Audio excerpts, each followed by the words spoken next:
es una enfermedad que se consideraba antes como de suma gravedad debido al aparente alto índice de hemorragia. Sin embargo, pues hemos visto que tras el paso de los años, la intervención del médico de manera intensa o más invasiva hacia el paciente ha disminuido en muchas de las enfermedades, y pues hoy vamos a hablar de esta entidad que es común en los niños de entre los 2 a los 5 años. Antes de que iniciemos, vamos a dar una pequeña evaluación acerca de lo que ha cambiado incluso también el abordaje de la hemorragia o en general pues de la hemostasia. Antes nosotros solamente evaluábamos la hemostasia a partir de la cascada de coagulación, y a partir de ya del 2001 pues nos vinieron a revolucionar todo este tipo de enseñanzas con el modelo celular de la hemostasia, que nos incluye a las plaquetas como parte de este proceso, y que pues son las activadoras de muchos de los complejos que van a formar las proteínas, como el complejo tenaza, que es un conjunto de proteínas, para llegar a formar finalmente la fibrina. Bueno, de manera inicial vemos que este es un megacariocito. Si ustedes observan, son células muy, muy grandes que se encuentran en la médula ósea, y en el centro tenemos el núcleo, que es multilobulado, y las plaquetas pues se desprenden del citoplasma de esta gran célula. Entonces realmente las plaquetas son pedacitos de citoplasma, que si nosotros los comparamos con un eritrocito, pues llegan a ser más o menos de entre unos pues 10 veces más pequeñas, si la vamos a comparar con las dimensiones de un glóbulo rojo. También podemos ver en este diagrama que estas plaquetas o estas células van a estar llenas de muchos gránulos que les van a permitir activarse y ser eficaces al momento de iniciar la coagulación.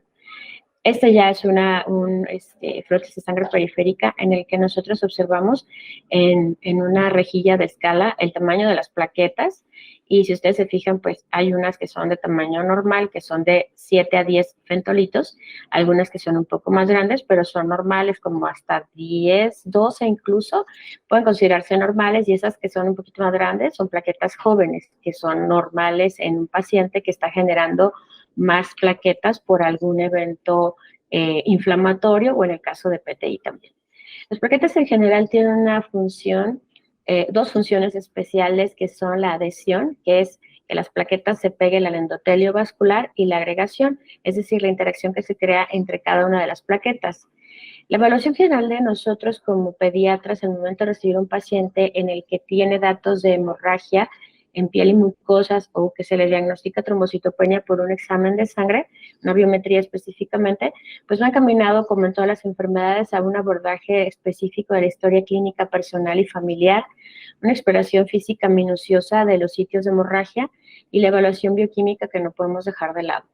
En nuestra consulta, la enfermedad hemorrágica hereditaria o adquirida tiene que ser como el punto crucial en este tipo de enfermedades, porque queremos saber si esto es un evento nuevo, que solamente ha ocurrido, pues obviamente en una sola ocasión, y el tiempo de evolución que haya sido corto, o bien si esto se ha presentado ya en muchas ocasiones y tengo familia a lo mejor que también tiene algo similar.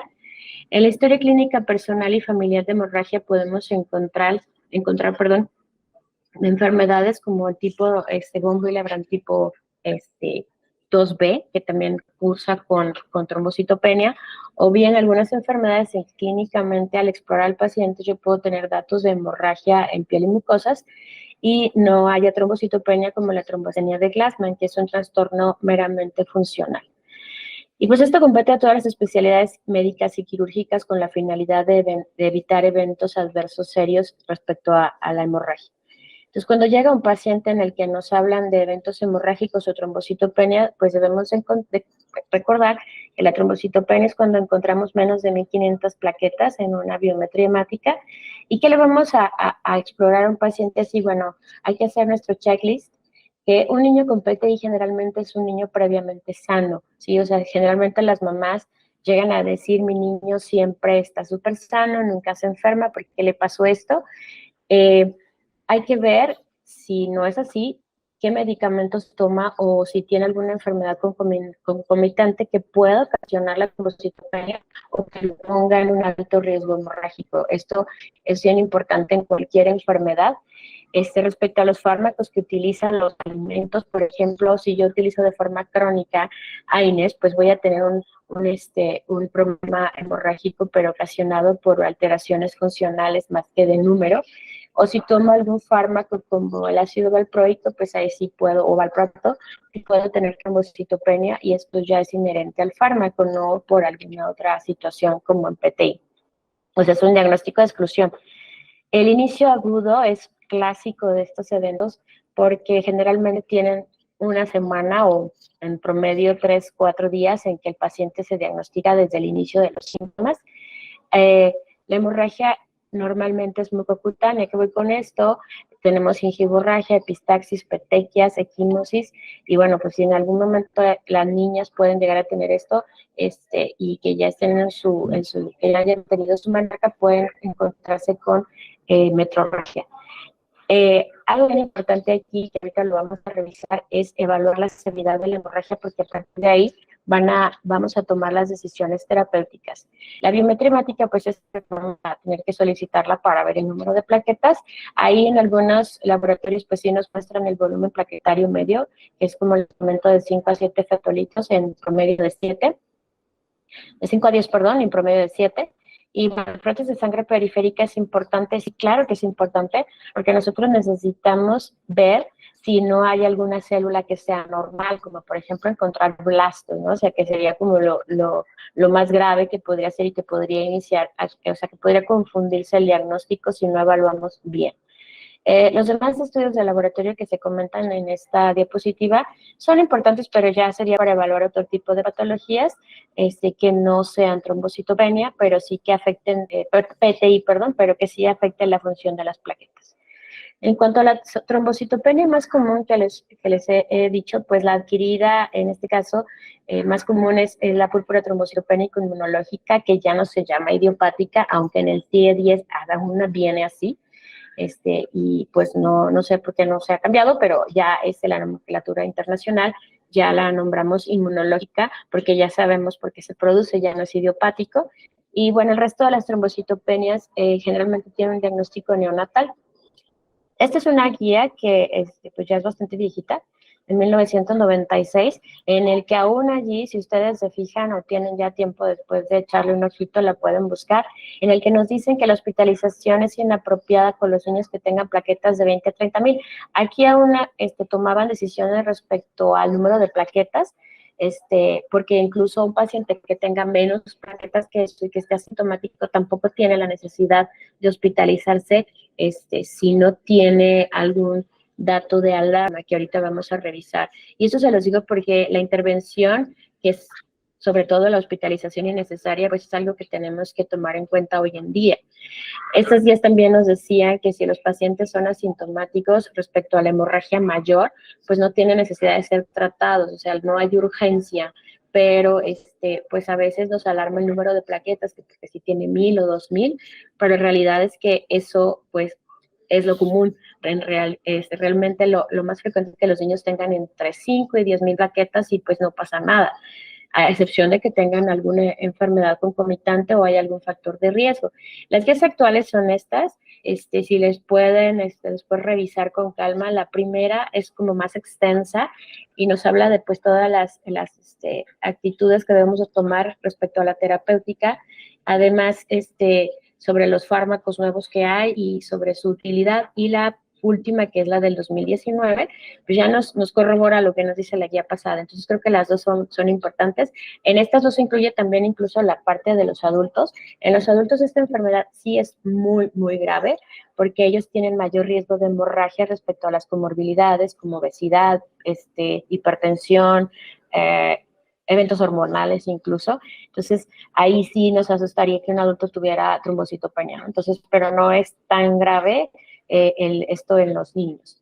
Entonces, ¿qué debo considerar con un niño con PTI? El antecedente infeccioso o incluso haberle puesto vacunas. Sí me ha tocado pacientes en los que han recibido 2 o 3 vacunas y pues el efecto inmunológico es bastante importante y esta es la causa principal. A veces el niño no está enfermo en el momento en que lo llevan a evaluar, pero sí tiene un antecedente de hace una semana, 15 días, que ha tenido una gripa así súper leve, diarrea incluso. son las más frecuentes. De forma habitual, y como les mencioné al inicio, las mamás siempre comentan que sus hijos son siempre muy sanos, que nunca se enferman, que por eso, si el niño luce tan bien. ¿A qué me refiero que luce bien? No están decaídos, ellos no se sienten así como que...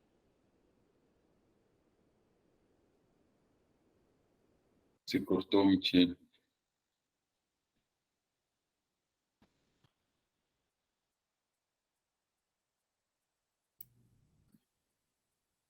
Hola, Claro, Michelle. le puse un asterisco porque lo que no puede haber es neutropenia, nunca. ¿Podemos llegar a tener anemia? Sí, claro que sí, porque a lo mejor mi paciente tiene una epistaxis profusa que pueda llegar a ser anemizante, o a lo mejor se trata de un niño que tiene una deficiencia de hierro y pues también llega a tener anemia, pero no quiere decir que esto obedezca que la médula ósea está afectada en todo ese contexto. Eh, Michelle. Ya actualmente la púrpura trombocitopénica inmunológica se define cuando tenemos trombocitopenia aislada con menos de 100.000 plaquetas. Esta va a ser una alteración adquirida generalmente, como les he comentado, y esto hace que generemos autoanticuerpos. El evento inmunológico inflamatorio crea anticuerpos que pueden ir sobre las glucoproteínas de las plaquetas y en ocasiones pueden entrar hasta la médula ósea, a los megariocitos y hacerlos esos inefectivos para la producción de nuevas plaquetas. ¿Qué hacen estos anticuerpos? Pues hacen que las plaquetas se destruyan más rápido. Entonces eso condiciona la trombocitopenia súbita, ¿no? De un día para otro tenemos 10.000 plaquetas, 5.000. Esta es una escala de evaluación de la hemorragia que podemos aplicarla incluso para hacer un diagnóstico diferencial respecto a la historia de hemorragia, porque a lo mejor podemos decir que este paciente no tiene PTI y tiene a lo mejor una enfermedad de Willebrand tipo 2, que ya sería algo hereditario, ¿no? Entonces podemos aplicarla y podemos hacer un diagnóstico diferencial, sí podemos hacerlo, y bueno, esto hablado de la exploración física de la hemorragia. ¿Qué es lo que vamos a encontrar generalmente? Y por lo que se llama púrpura, pues las lesiones de equimosis que normalmente son moradas, pero ya cuando ha pasado un tiempo, y que no debemos encontrar hepatosplenomegalia, porque si nosotros encontramos visceromegalias en este tipo de trombocitopenia, pues hay que pensar en otra cosa. Podemos pensar en leucemia, podemos pensar en linfoma, podemos pensar en enfermedades infiltrativas de tipo, pues, como enfermedades de depósito autosomal, como son Gaucher y MAPIC. Entonces, si yo me encuentro a mi paciente y lo empiezo a explorar, ¿qué voy a encontrar? Pues hematomas, que es lo más común. Generalmente los más abundantes van a ser en sitios de contacto, pero también podemos encontrar hematomas que vayan, por ejemplo, en tórax, en abdomen, o sea, sitios donde el niño no se golpea aparentemente, pero van a ir cambiando de coloración.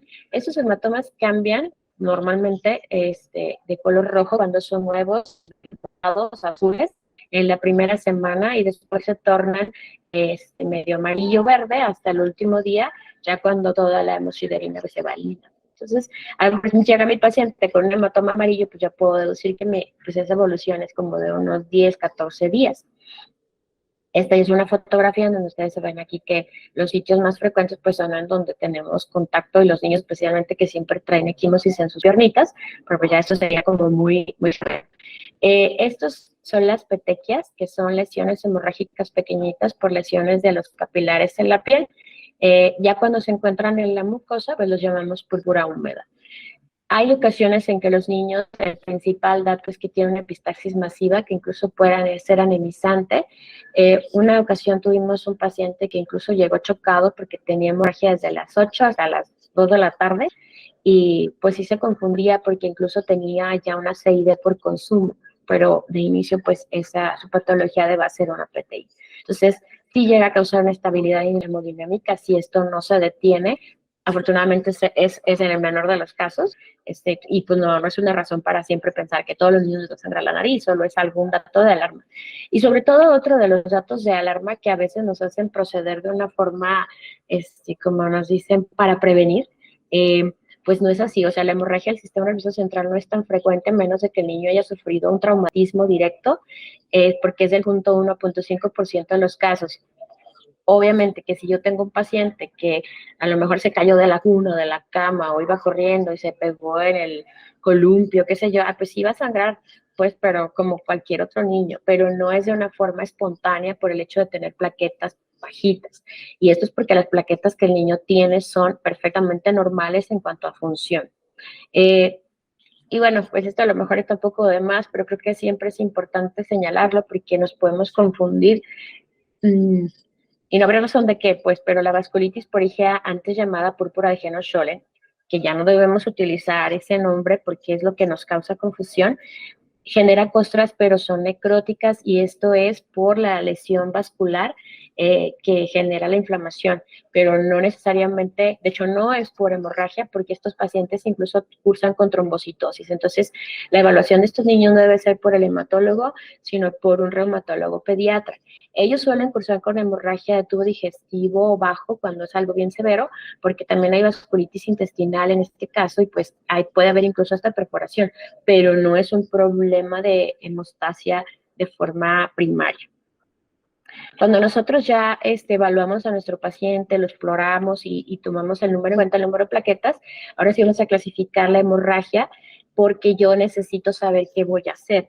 Entonces, la hemorragia, si ustedes se fijan, está en grado 1 o 2, cuando solamente tenemos petequias y equimosis. Si ustedes quieren, los pueden contar, no se los recomiendo, pero en general, pues, o sea, esto va encaminado a que no haya algo mayor en las lesiones hemorrágicas. Entonces, yo puedo describir, mi paciente tiene hemorragia grado 1 o 2, y yo ya sé de forma más objetiva, estoy hablando de solamente petequias y equimosis, puedo hablar de hemorragia grado 3 cuando tenemos ya una lesión en mucosas que no sea. ¿A qué me refiero con grave? Pues una epistaxis masiva, una hemorragia transvaginal, eso sí ya es grave. ¿Qué más es grave? Hablando de hemorragia grado 4, pues cuando yo tengo hemorragia en el sistema nervioso central, porque el niño se cayó, o porque tiene sangrado de tubo, de vía aérea, perdón, o sea, excepción, quitando la epistaxis, o tiene hemorragia gastrointestinal o de vías urinarias. Y quiero hacer hincapié en esto y sobre todo porque luego me dicen, es que tiene en examen general de orina una cruz, dos cruces. No, o sea, esto tiene que ser macroscópico, porque si no, pues todos los niños con PT van a tener hemorragia gastrointestinal o de vías urinarias, y pues no es como para hospitalizarlos por eso. O sea, debe de ser macroscópico para que yo lo considere adecuado. Finalmente, pues, como vimos, los estudios que hay que solicitarse son súper básicos, una biometría y tiempos de coagulación para ver que no trate de otra enfermedad hemorrágica que esté ahí como medio disfrazada. Y me preguntan sobre la espiral medular ósea, ¿se hace ahora de forma así como de siempre? No, ya no está indicado en el 100% de los casos, ahorita vamos a ver cuándo sí, creo que es lo más importante. El frotis de sangre periférica, claro que hay que hacerlo y se los vuelvo a comentar porque lo que tenemos que excluir es que no sea un paciente que tenga una leucemia que esté comenzando, que sí puede llegar a pasar. ¿Qué más podemos encontrar en un frotis de sangre periférica? Pues un conglomerado plaquetario que nos esté simulando una trombocitopenia, porque a lo mejor mi paciente está asintomático, yo le tomé una biometría por otra razón, y me salen, no sé, 12,000 plaquetas, pero resulta que no hay frotis, y todas estas plaquetas hechas bolita, pues la máquina, el Holter, no las va a contar. ¿Por qué? Porque pues solamente va a contar las que están así como esparcidas. Entonces, es una trombocitopenia ficticia. ¿Qué otra cosa me puede dar hemorragia mucocutánea y que me puede parecer como trombocitopenia? Pues es el síndrome de Wiskott-Adler. ¿Por qué? Porque tengo plaquetas más chiquitas de lo normal y tampoco las cuenta la máquina. Y otra es plaquetas demasiado grandes, gigantes, que tampoco son contadas, y entonces hay trombocitopenia en la biometría, pero a la hora de hacer el frotis, pues vemos que no. Finalmente, pues estas son plaquetas ineficientes. ¿Cuándo sí hacer espiral medular ósea? Bueno, desde hace ya tiempo no se recomienda hacerlo a todos los pacientes, a menos de que tengan datos clínicos que no encuadren en lo habitual, que fue lo que evaluamos al principio, y que tengamos una evaluación de frotis de sangre periférica en el que no nos quede claro, tengamos duda diagnóstica, si a lo mejor yo veo el linfocito ahí medio sospechoso, pues mejor lo hago, ¿no? O sea, mejor pensar mal que no pensar. Cuando tengo manifestaciones sistémicas como fatiga, dolor óseo, pérdida de peso, que no son lo habitual, o sea, que mi paciente ya no luce bien, entonces lo hago. Cuando tengo afección de otra línea celular, especialmente neutropenia, y cuando hay hepato esplenomegalia, ahí definitivamente el paciente debe de hacer una espiral médula ósea. Ya no lo hacemos así como para, a ver si es cierto, ¿no? Antes lo hacíamos pues como parte de quienes trabajamos en hospitales de escuela, pero la realidad es que no, porque es un procedimiento pues invasivo para los niños y no es como para estar viendo a ver si pasa o no pasa. Y en el caso de que se hiciera y se corroborara que fue una PTI, ¿qué encontraríamos? Bueno, pues un montón de megacariocitos que puedan ser hiperproductores de plaqueros, pero pues que son jóvenes, ¿no? O sea, la médula ósea detecta que hay una disminución de plaquetas en sangre periférica y entonces produce muchos megacariocitos, pero aún son jóvenes que no alcanzan a producir todas esas plaquetas de un día para otro. O sea, lo van a hacer, pero no es como de que mañana ya estén todas listas. ¿Qué vamos a hacer con estos pacientes? Bueno, aquí hay dos grupos de pacientes que tenemos que distinguir y si yo soy pediatra y diagnostico esto y después le hablo al hematólogo para que dé el seguimiento, qué sé yo, lo revise, pues todo bajo control, pero mientras, ¿qué hago? Porque luego los papás se asustan un montón y es lo que yo tengo que hacer para saber cómo manejar esto. Bueno, tengo pacientes con hemorragia grado 4 que van a hospitalizarse sí o sí, o que tienen alto riesgo de hemorragia. Ahorita vamos a ver quiénes tienen alto riesgo de hemorragia. O sea, no están sangrando, pero son pacientes con foco rojo y ellos se hospitalizan. Y tengo pacientes con hemorragia grado 1, 2 y 3 que tienen bajo riesgo hemorrágico, entonces ellos los puedo mandar a su casa y vamos a ver qué vamos a hacer con cada uno de estos pacientes, pero finalmente mi objetivo, si yo decido hospitalizar, es obvio detener la hemorragia si el paciente está sangrando en ese momento y que las plaquetas suban súper rápido, pues para que el niño no se quede hospitalizado tanto tiempo y sobre todo pues para que si tiene riesgo de sangrar, pues que no pase. Entonces, en muchas partes de la guía del 2019, sobre todo, dice que todo es decisión del médico tratante. Es obvio que todo es decisión de nosotros, pero nuestra necesidad de subir a las plaquetas va encaminada a minimizar el riesgo hemorrágico, no va encaminada a calmar mi estrés o mi ansiedad o mi preocupación. No, no, no. O sea, todo es en beneficio del niño, recordémoslo, y hay que estar súper bien seguros de lo que vamos a hacer. Y si ya lo hospitalicé porque tiene un riesgo hemorrágico, pues ¿cuáles son los riesgos hemorrágicos? Bueno, ya no es riesgo, sí está sangrando. Son enfermedades concomitantes, como cuáles, pues todas. O sea, si yo tengo un paciente que a lo mejor tiene diabetes, que tiene epilepsia, que tiene PCI, que tiene lesión renal, cualquier enfermedad, pues es un riesgo hemorrágico porque el curso de la otra enfermedad puede cambiar y puede ser que las cosas ya no funcionen tan bien. Entonces hay que vigilarlo. Que tenga un entorno social desfavorable. Esto aplica para todas las enfermedades. O sea, si yo tengo un paciente que a lo mejor vive muy lejos, que si le pasa algo, pues no vamos a estar en la posibilidad de hacer algún cambio. Que sus papás no tengan la capacidad, o el cuidador no tenga la capacidad de cuidarlo, literalmente, valga la redundancia, o que sea un niño que a lo mejor viene de un hospital, de un hogar, una casa hogar, o que pues, en fin, o sea, que no pueda tener todos los cuidados necesarios en su casa o que se vaya a comprometer su seguridad, se queda hospitalizado. Menores de un año, tal cual, así no existe la indicación, pero es muy frecuente que los niños menores de un año se caigan y se peguen en todos lados. Entonces, eso también es algo que tenemos que tomar en cuenta y definitivamente los adolescentes por el riesgo hemorrágico que incrementa y que ya se convierte más en un tratamiento como en los adultos. Si ustedes se fijan, la mayor parte de los adolescentes, ese es otro tema, pero es un ejemplo, los adolescentes que tienen malformaciones arteriovenosas llegan a tener los eventos hemorrágicos en la adolescencia. ¿Por qué? Bueno, pues se ha visto que esto está asociado también a eventos hormonales. Entonces, de lo que se trata aquí es de minimizar el daño. Bueno, aquí está, pues ya con más datos o más específico, cuál es el entorno social desfavorable. Y dicen, bueno, ¿y cómo eso lo puedo justificar? Por supuesto que se justifica. En CIE 10 viene un apartado en donde dice que se hospitaliza o es falta de atención del cuidado de los padres o del entorno social. Sí viene, sí lo puedo justificar. Y se los digo porque si nosotros estamos en una atención hospitalaria pública o privada, tenemos que documentarlo. porque esto, hospitalizar a un niño pues se pone en riesgo siempre. Entonces, en la parte pública, pues con mayor razón, porque nos exponemos a 20,000 cosas más, o sea, desde muchas infecciones hasta que se caiga de la cama incluso, y en la parte privada porque luego creo que todos nos hemos enfrentado a eso. Si yo no documento bien por qué mi paciente está hospitalizado, pues lamentablemente si el paciente tiene o sea, los papás del niño tienen una aseguradora, pues tal vez ni siquiera lo vayan a pagar. A lo mejor suena muy mal que lo mencione ahorita, pero creo que es parte de nuestra práctica médica y debemos tomar conciencia también para los pacientes y sus papás. Si yo ya decidí hospitalizar, lo que le voy a hacer, hace tiempo se recomendaba la inmunoglobulina anti-D, ahora solo se recomienda para casos cuando yo tengo asociado un virus positivo, que es súper raro, pero puede pasar. Entonces, de forma habitual, no. ¿Qué puedo administrar? Inmunoglobulina.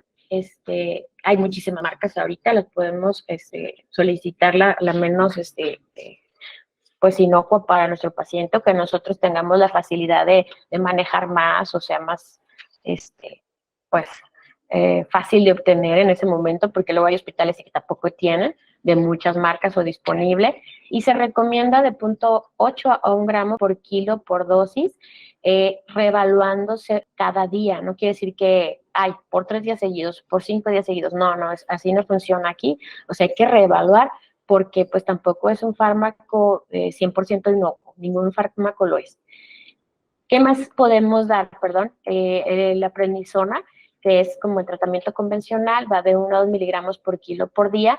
Sí lo vamos a dar de alta, no es para el paciente hospitalizado, definitivamente que no. ¿Por qué? Porque la prednisona tarda en actuar más o menos entre 48 y 72 horas. Entonces, si mi prioridad es que las plaquetas suban rápido, pues no le voy a dar un fármaco que tarde todavía un rato en hacer efecto. Entonces, esa no es opción para el paciente hospitalizado. Otra de las opciones que tenemos es evaluación, nada más como vigilancia, pero eso es para el paciente de alta, por eso le dejé, es que se va a su casa, le dejé un asterisco y ahorita lo vamos a revisar.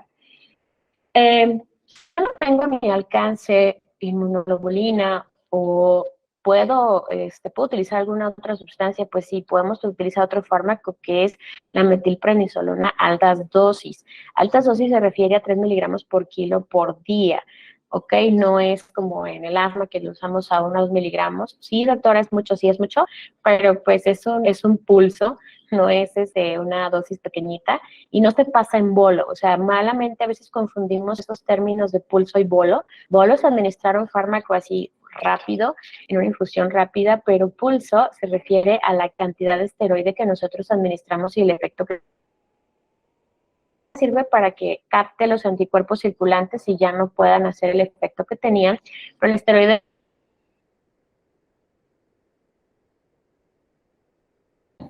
Se te cortó la llamada nuevamente, Michelle. en los pacientes dosis tras. No quiere decir que si la recomendación sea poner Michelle, 3 veces, podemos, ¿sí? Se cortó un poquito la llamada. ¿Te puedes regresar tantito a donde nos estabas explicando de los pulsos de metilprednisolona? Muy bien. Bueno, respecto al uso de la metilprednisolona, vamos a tener en cuenta que se va a administrar en pulso por la cantidad de esteroide y bueno, vamos a utilizarlo de máximo como 3 o 4 días si el paciente lo requiere, pero no quiere decir que tenga que ser todos esos días.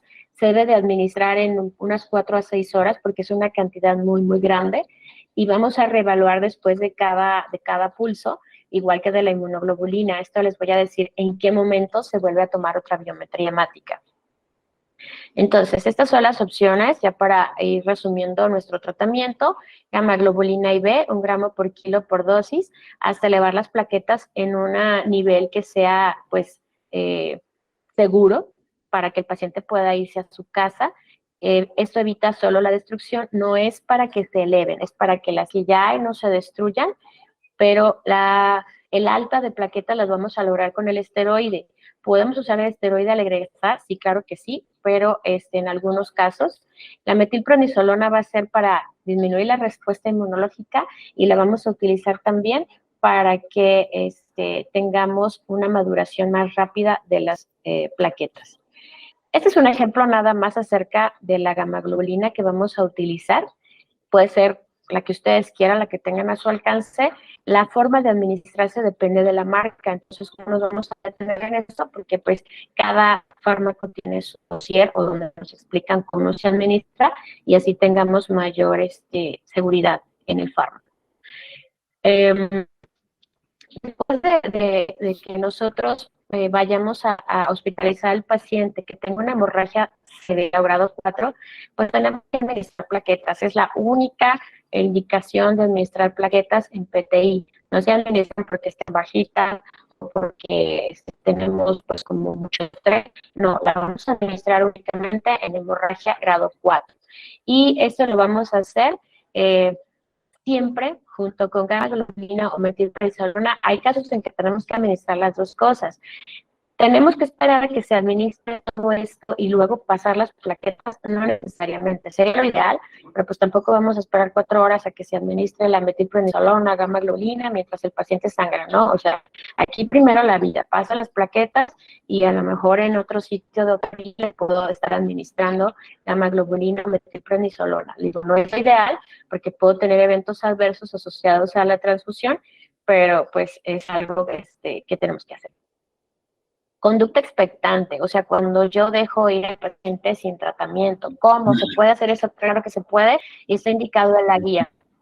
Esto es para los pacientes que tengan... ¿Mandé? No, es que de repente no había avanzado la diapositiva, pero ya apareció la de conducta expectante. Perdón, síguele, disculpa. Ok, no. Respecto a la conducta expectante, pues... pues este es solamente para los pacientes que tienen hemorragia pues grado 1 o 2, que son la mayoría. Puedo decirles que a lo mejor el 99% de los pacientes tienen hemorragia grado 1 o 2. Y bueno, ahí vamos a darle tratamiento si nosotros vemos que sí hay una necesidad de que las plaquetas se incrementen rápido o que a lo mejor los padres pues tienen alguna inquietud. Desafortunadamente en México, o sea, podemos calificar al médico como que no le interesa, como que no sabe si el paciente se va de la consulta sin ningún tratamiento farmacológico. O la realidad es que no siempre es necesario, o sea, se hace el diagnóstico y podemos empezar a esperar a que esto recupere solo y no pasa nada porque es una enfermedad autolimitada generalmente. Entonces es muy poco el paciente que no responde de forma pues rápida o de la forma habitual. Si le vamos a dar tratamiento, ¿cómo lo hacemos? Y esto es algo que hay que especificar. Hay que dar prednisona o prednisolona, que son bioquímicamente pues, similares y también biodisponibles de la misma manera, de 1 a 2 miligramos por kilo por día, máximo 60 cada 24 horas, una vez al día, 1 hora después del desayuno. Y podemos dar, si el paciente lo requiere, protector de mucosa gástrica. No es mandatorio porque pues también son fármacos que pueden lesionar nuestro riñón y pues tampoco queremos arreglar una cosa y pues descomponer otra. Entonces, ¿por qué la importancia de 1 hora después del desayuno o lo más temprano que se pueda para no interrumpir el ciclo circadiano? Y después de esto vamos a citar al paciente 7 a 10 días después de iniciar el tratamiento para evaluar nuestra evolución. Entonces, ¿cómo sé cómo le fue a mi paciente? Pues si yo hospitalicé a mi paciente, que fue lo primero que abordamos, pues sé que le fue bien si la hemorragia ya se limitó, eso es obvio. Y bueno, si mi paciente no tenía hemorragia, pero lo hospitalicé porque tenía riesgo hemorrágico, pues lo voy a evaluar 24 horas después de que le haya administrado el fármaco que yo haya elegido, ya sea esteroide como el metil o la gamaglobulina. ¿Por qué no inmediatamente de que se acabó de infundir? Pues porque tampoco es magia, o sea, no va a subir en 4 o 6 horas, ¿no? Entonces, hay que esperar a que las plaquetas pues tengan su crecimiento y su proliferación habitual. Entonces,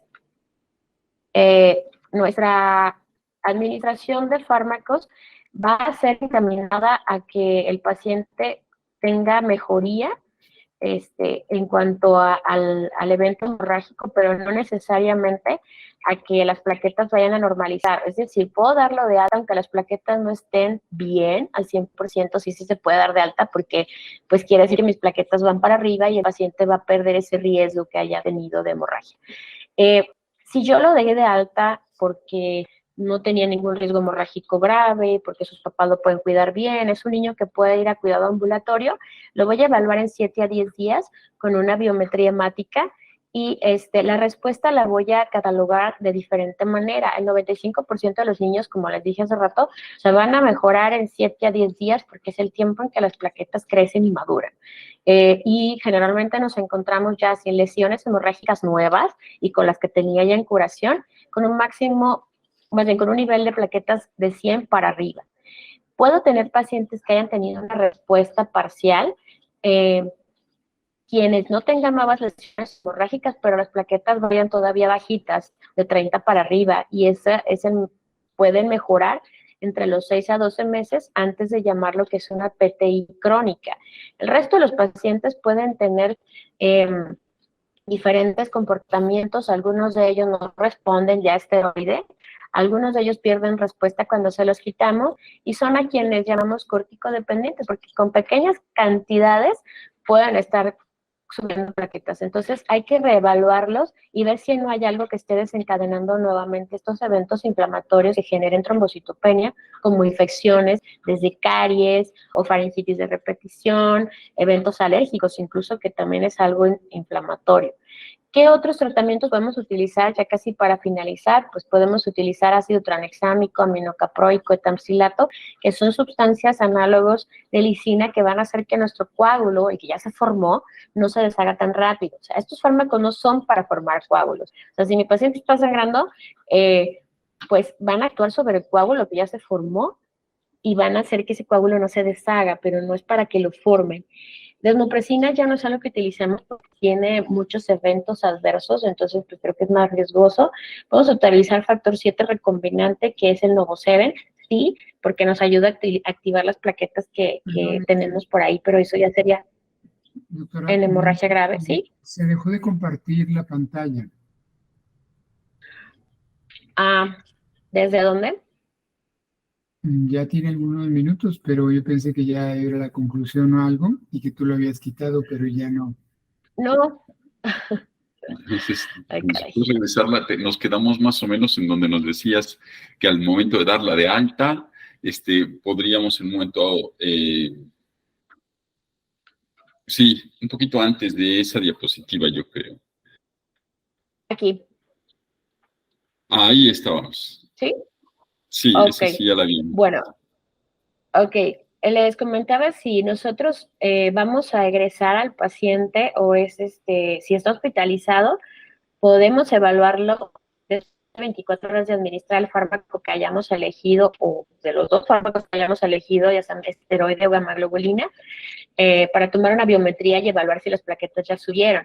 Generalmente las plaquetas no están normales después de 24 horas del diagnóstico. Puede ser que hayan subido mucho, sí, pero es muy raro que normalicen. En normalizar me refiero a arriba de 150,000. Pero si mis plaquetas aparecen entre, no sé, 50, 20, porque si el niño llegó con 2,000 y le subieron a 20,000, no, pues quiere decir que el fármaco está haciendo su efecto y va a continuar, entonces se puede egresar. Pero si mi respuesta la voy a evaluar con un paciente ambulatorio, pues lo voy a citar más o menos unos 7 a 10 días después, que es en el tiempo en que las plaquetas tardan en madurar y generar las plaquetas suficientes para normalizar. Entonces, estas definiciones que les muestro aquí son para evaluar la respuesta al tratamiento, que se cataloga como respuesta completa cuando tenemos más de 100,000 plaquetas, y las lesiones hemorrágicas residuales son las únicas que tenemos, es decir, no han aparecido más.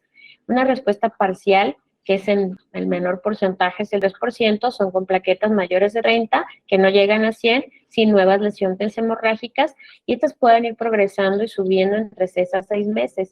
No quiere decir que a estos pacientes les vamos a reiniciar esteroide, porque pues ya tenemos efectos adversos con este fármaco y pues no es lo ideal, ¿no? Entonces, podemos tener diferentes comportamientos, pueden ir desde que el paciente tenga caídas o que perdamos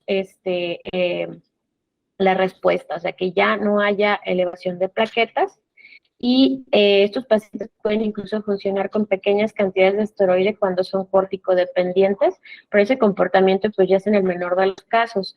Los demás fármacos que podemos utilizar son los análogos de lisina, como el ácido tranexámico, el aminocaproico que les mencioné, el etamicilato, que son para retrasar la dilución del coágulo, pero no son para formar un coágulo nuevo.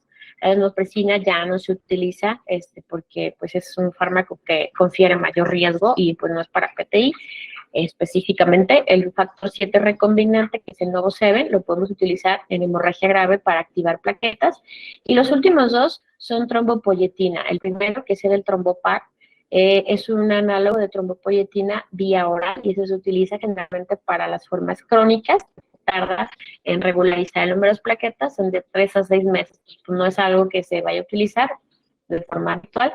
Y el romiprostin también lo usamos para formas graves, porque es un fármaco subcutáneo o formas crónicas en las que necesitamos subir plaquetas o no tienen la forma de adquirir el Trombopar. Entonces, básicamente, pues esto es todo lo que podemos ver de PTI que sea para nuestra práctica diaria, que nos dé focos de alarma, que nos diga qué podemos hacer para los niños, cómo proceder de una forma más inocua y darles lo mejor para que ellos puedan regresar a su casa y no estar hospitalizados si no es necesario o utilizar fármacos que no tengan indicación.